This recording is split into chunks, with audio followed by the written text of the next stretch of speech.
I am daydreaming about dragons again. This is Judd. We are into episode 6. Let's jump into it. I want to talk about world building, and that's because I listened to episode 25 of Plunder Grounds, Ray Otis's Plunder Grounds. Look out for Rust Monsters. The episode is called Creating a Themed World with Angus, which is a great title. And it is Ray and his GM of a game he's playing in, Angus, talking about the world that they're currently playing in. And it is a Norse-inspired world. And Angus talks about his mother, who has a library background. So I'm applauding because I'm a librarian, and I'm cheering on a fellow librarian out there. And he's talking about doing lots of research, and I love it. And I'm nodding. And I'm also saying, I want to talk about this. I want to talk about it. I want to talk about how much research you have to do. So Angus talks about reading a bunch of books and doing his work, and that's awesome. So let's talk about research for world building, okay? There are 2 amounts of research you have to do. Not so much and all of it, right? It's like that saying, in order to make an apple pie, you have to first create the universe. Okay. So when they were talking about the Norse setting, it reminded me of the first book on Norse mythology that I read as a kid. And the first line of it slayed me. It was, the world was made of blood and ash. And I was hooked. I was like, all right, I am in. Let's do this. Here's the fact. If you're doing research, you can stop right there. I'm not saying that's all you want to read about Norse mythology. I'm saying that's all you have to read. That's enough. That is enough. The world is made of blood and ash. We have a magic system, right? All magic is done by either cutting something and making it bleed, using your own blood, or burning something and using what remains of it. Burning blood or burning a body, oh my goodness, that's forbidden. It's not done. It's the most powerful magic known. Love it. Suddenly we've got something. We can build off that. You can build a whole world just off that, right? And what I like about finding a little segue like that, finding your in, is from there you can build out of that, right? Suddenly you don't have to just suddenly it's not the whole of Norse mythology. People dedicate their whole life to studying Norse mythology.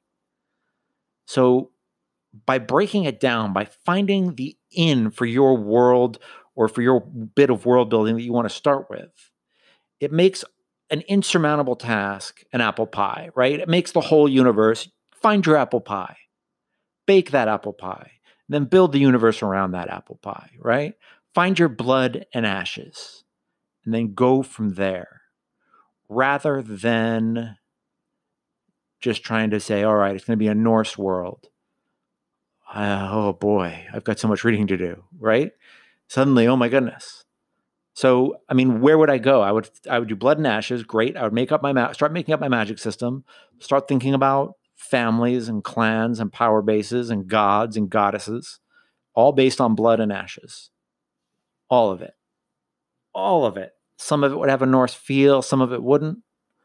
Maybe we talk about the world tree. Maybe the world tree burned down. Maybe it's post Ragnarok. I don't know. We'd play with that. And then I'd cherry pick my research. Cherry pick. Wouldn't do everything. Just, I pick my moments. You know? That way, it's something that I can wrap my head around, right? I remember reading something that there were textiles from India found in a Norse burial chamber. There we go. I want to know more about that. I want to know more about the old trade routes.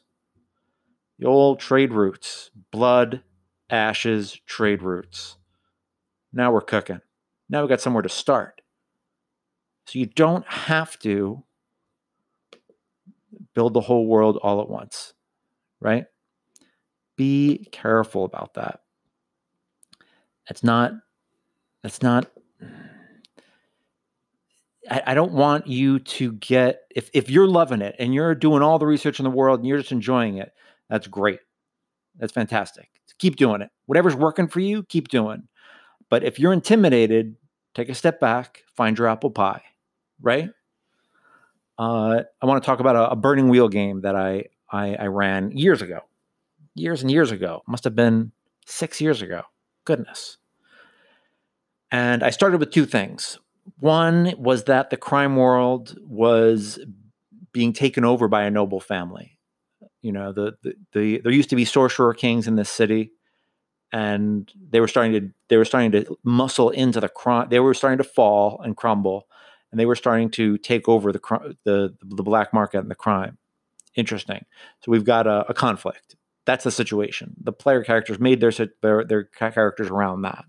And the other thing I did is I named the city Rose. And I did that because I was reading Black Company, and I was really into these single word evocative city names. And Rose was a good one, right? Because it evokes, you know, and suddenly I had something to build off of with that.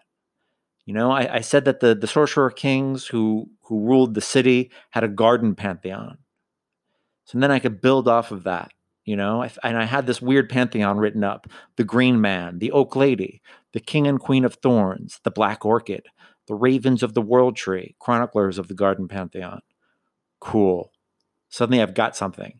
And then I had this people who used to live in the city, who the sorcerer kings colonized, right?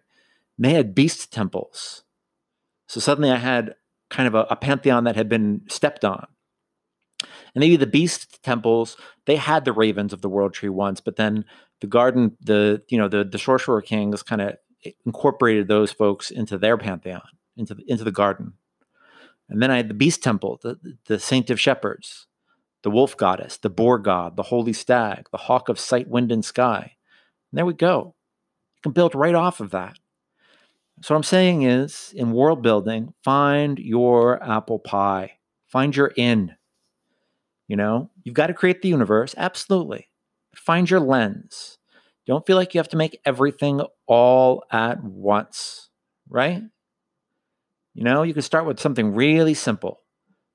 Really simple. In this world, winter can last decades. You know, there you go. In the north, they prepare for winter. They have words about that. It's called Winter is Coming. They've got a wolf on there as their sigil. Heraldry is important. There you go. Build off that, right? And then suddenly you can get complicated from there. Find your apple pie. Build your universe. Find your little thing. You don't have to start big. Matter of fact, I recommend you don't start big. Start small. Start small. And there are a bunch of things that Ray mentions in his podcast. It's really worth mentioning. Source material research. I feel like I've talked about that a little bit. Collaborative invention. Leaving some white space on the map. Right? Leave some areas for the players to make some things up. Because if it's too much, then there's no room for them to breathe. And then he talks about selecting bits of the D&D world that fit. It's a great podcast. I will put a link to the episode in the show notes. So it's there. Ray, thank you very much. Angus, thank you for talking about that. Thank you for inspiring me to talk about world building. One of my favorite topics. So I love talking about it. And find little evocative notches, little evocative apple pies. Build off that. All right. That'll be it for now. If you've got some world building that you started, tell me what your apple pies were. What did you start with? Where did you begin? What are your little handholds that you get so you can start building the universe? Send me them. Let me know what was evocative for you. And if you've got good research methods, if you've got good things you use to do your research, hit me up with that too. All right. We've been talking for 10 minutes. I don't like to do anything more than 20. So we're going to rock out to the Inspiration Goat. Inspiration Goat, what do you got for me?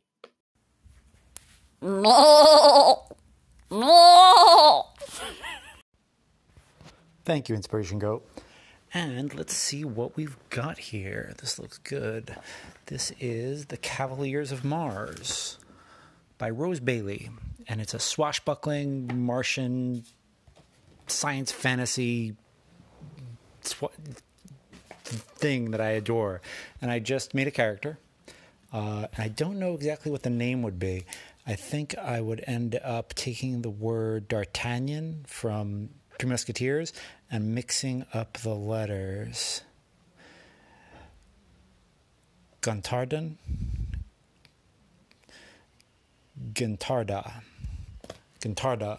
And Guntarda would be a young man from a tiny dust town called Red Wells, who is traveling across all of Mars to pledge himself to the Damsel Messiah, because his mother served the Damsel Messiah as a missionary sister and retired and raised him and taught him how to use the sword. And so he is traveling across Mars, having adventures along the way to go to Bethlehem to pledge himself to the church of the Damsel Messiah. So, yeah, it's good stuff. There'll be a link to Cavaliers of Mars, if you're interested in it, in the show notes. And I want to talk about the Damsel Messiah a little bit. Rose emailed me because the Damsel Messiah was actually originally in the Dictionary of Mu. And I will read you about her. I'll read you her section from the Dictionary of Mu. When she was but a girl, her wet nurse lost track of her in the market of Bethlehem. She was found at the High Warlock's coven, correcting a protective pentacle meant to safeguard the city from powerful and evil spirits.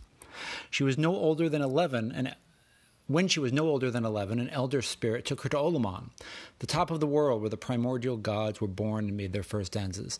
She was shown all of the kingdoms of Mard and was offered the rulership of them all if she would only eat infernal fruit and know many terrible truths.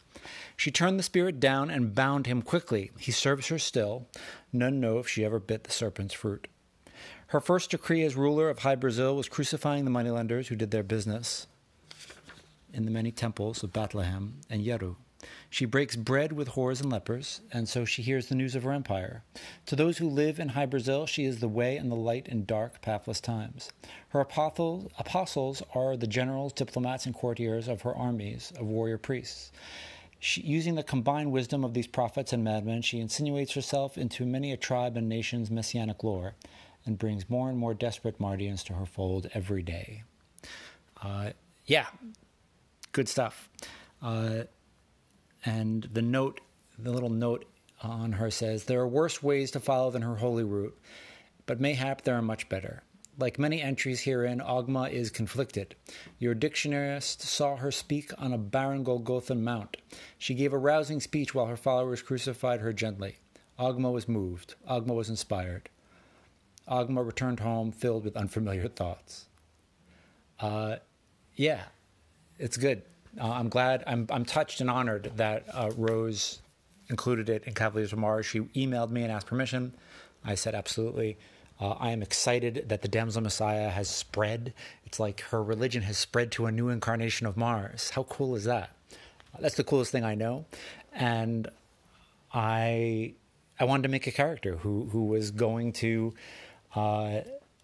track down the Damsel Messiah, and I did. Modeled after D'Artagnan, kind of coming to join the Musketeers and come to Paris broke. And it was cool. It was super fast to do. And it took me like 10 minutes. I mean, I had to page flip a little bit, but it was 10 minutes. I did it while watching Voltron, for God's sakes. And it was a lot of fun. And it was, I like it. I like the idea of a young man who learned to use the sword from his mother, who was a warrior nun, and travels all across this wasteland to pledge to the Damsel Messiah.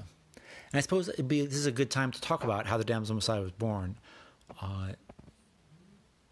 a friend of way back when I was in undergrad. I mean, 20 years ago, I met a friend of a friend, like a grad student buddy of a friend of mine, and she talked about being in Tibet, and the monks were there to welcome a friend who was being reborn in this house. And they stayed for the birth, and a girl was born. So they went to the next house where a boy was born, and they welcomed that person, and that person was their friend. And of course, it just makes you mad because it's sexist and it's kind of awful. But it also, I think the thing that makes me most sad in the world is like somehow being separated from your friends and being isolated. And so the idea that there's this little girl who's waiting for her friends to, if you take that at face value and you believe in, reincarnation or any of that kind of thing, even if you just think about it as a story, it's just a sad story to me, that it's because it's a lovely idea to have a friend pass away and then be able to read signs and find them again and welcome them back into the world and be their mentor as they grow and you grow old. I just love that idea. But the idea that there's someone who's like, yeah, I'm waiting for my friends to show up and they never showed. It's like being stood up in the most terrible way possible. So that's how the Damsel Messiah was born. I took that and I mixed it up with the Bible, and I made a good, pretty mess. And Rose liked it and included it in her amazing, swashbuckling science fantasy version of Mars. And I'm honored that the damsel has spread her word across into another version of Mars. I'm honored that Rose would include that. And because she is an amazing game designer and a formidable imagination, and I'm honored. So that's what the inspiration goat brought me today. Brought me Cavaliers of Mars, and I wanted to make a character, and I forgot it last week. So here we are. I did it this week. The show is going to come out about a day late because of just holiday nonsense, but I got it out to you. I hope your holidays are going well. I hope your inspiration goat is bleeding loudly, and I don't know if I'll talk to you Wednesday because I don't know if I'm going to get any responses. But if I don't, then I'll definitely talk to you next week. I'll talk to you next Sunday. Be well. The year's almost over. We're gonna make it through, and we'll make improvements for next year. Sound good? Cool. I'm reflecting, thinking about what went well this year, what didn't, how I want to change things. And this year is going to be a year of big, big changes for me, and I'll clue you all in on that as it happens. But it's exciting and good changes. So I'm looking forward to the next year, and I hope you are too. And I'll see you along the way. All right, have a good one.